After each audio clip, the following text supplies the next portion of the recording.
Magandang araw sa ating lahat. Ngayon ay tatalakayin natin ang Module 12 tungkol sa relative and absolute dating. Dito ay masasagot natin kung paano ba nalalaman ng mga geologists ang age ng stratified rocks. Sa nakaraang lesson ay na-discuss natin ang layers of rocks and correlation of rocks. And in correlating of rocks, geologists are able to identify which layer is older and which is younger. However, correlation of rocks itself doesn't give an exact age kung kailan nabuo ang mga layers of rocks na ito. At ang relative at absolute dating ay makatutulong to identify the age of stratified rocks. Next ay relative age and absolute age na tayo. So relative age refers to the order in which events occurred, kung saan nagbibigay ito ng information kung aling rock layers ang nauna at alin ang mga sumunod na layers.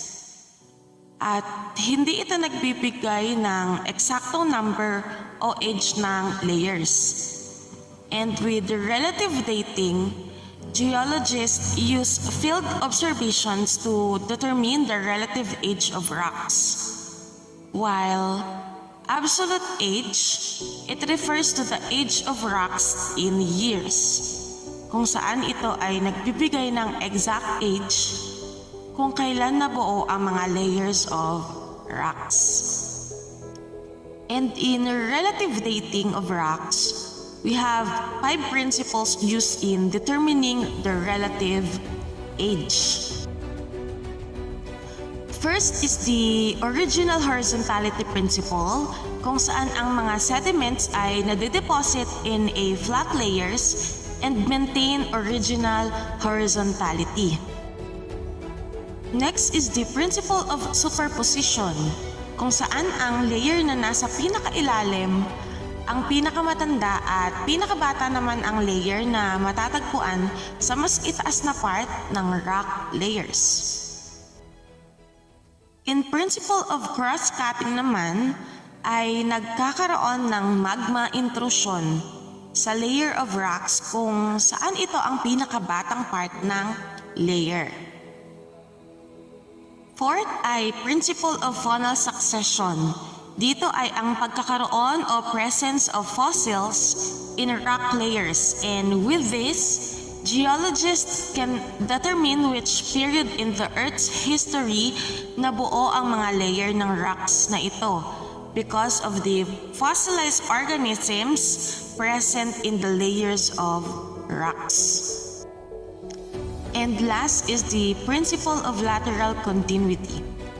Sa principle na ito, the layers of sediments are continuous, kung saan mapapansin natin sa ating illustration ay mayroong gap ng rock layers, and sa principle na ito, ina-assume ng mga geologists na ang mga layers na ito ay continuous despite of having a gap sa gitna. And the layers with the same rocks but separated by a valley or erosion are initially continuous. So, after determining the relative age of rocks using those principles, and with the advancement of technologies we have right now, geologists can now determine the absolute age of rocks. And this process is called absolute dating or radiometric dating. Sa pagkuha ng absolute age ng material, gumagamit sila ng radioactive decay information in rocks, and radioactive delay happens when unstable isotopes or elements decompose spontaneously. Upang maunawaan natin ang radiometric dating, alamin muna natin kung ano ba ang isotopes. So, isotopes are atoms of the same element but with different number of neutrons. Ano yung same element? they must have the same number of proton. The number of proton in the atoms determine the identity of an element. Since the atomic number is equal to the number of protons, and the atomic mass is the sum of protons and neutrons, we can say that isotopes are elements with the same atomic number but different mass numbers. Let's say kapag mayroong isang proton, that is hydrogen. Pag may dalawang proton, that's helium. And if may 3 protons, that's lithium, and so on. If may isang proton, that is hydrogen, right? So let us have an example ng isotopes. So we have here 3 kinds or 3 variations of hydrogen. We have the protium, deuterium, and tritium. Lahat sila ay hydrogen dahil lahat sila ay may isang proton but different number of neutrons. So the protium has no neutron, and ang deuterium ay may isang proton at isang neutron. At ang tritium ay may isang proton at 2 neutrons. So all of these are hydrogen but different identity. So ano ang behavior ng mga elements na ito in radiometric dating? So protium is stable. So it will not emit radioactive particle or will not decay spontaneously dahil stable siya. Unlike the other types of isotopes that are not stable. So they release radioactive particles to become stable. So that is radioactive decay. Another concept that geologists use to determine the absolute age of rocks is the half-life. So half-life is the time taken for the radioactivity of a specified isotope to turn to half of its original value. So in half-life, mangangalahati ang specific isotopes for a certain period of time. For example, we have here some examples of radioactive isotopes. In the first column, we have parent materials or parent isotope. So parent materials are the unstable isotope. Next is the daughter isotope, and these are the stable element or the decay product.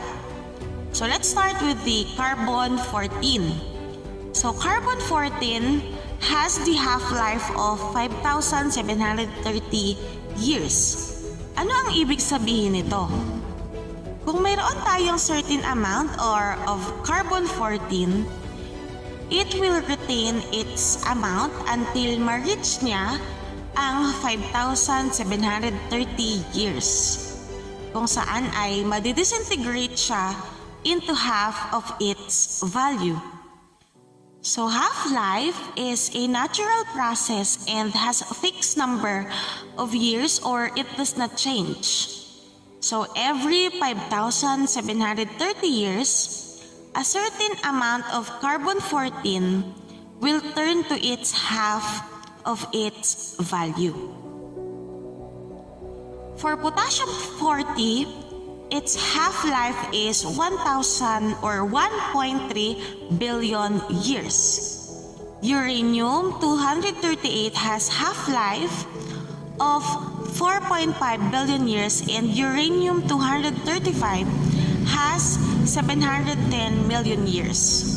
So in radiometric dating, they use half-life to measure the radioactive isotopes present in a rock or in a layer of rock and compare to what we call the daughter isotopes. So again, daughter isotopes is the stable element which came into the parent material or parent isotopes.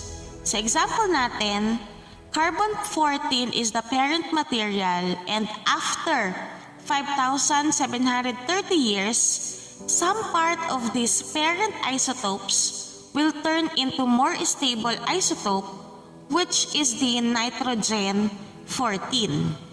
So next, potassium-40, it will emit radioactive particles until ma-reach niya ang isotope na argon-40 or calcium-40. Another example para mas maunawaan natin ang idea ng half-life. So carbon-14 is present among animals or living organisms. Kapag ang animals ay namatay, itong carbon-14 will be released.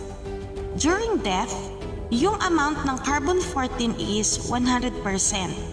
Since ang half-life ng carbon-14 is 5,730 years, and from its death and the first 5,730 years happened, the original amount of carbon-14 will turn into half. So what will happen to the other half?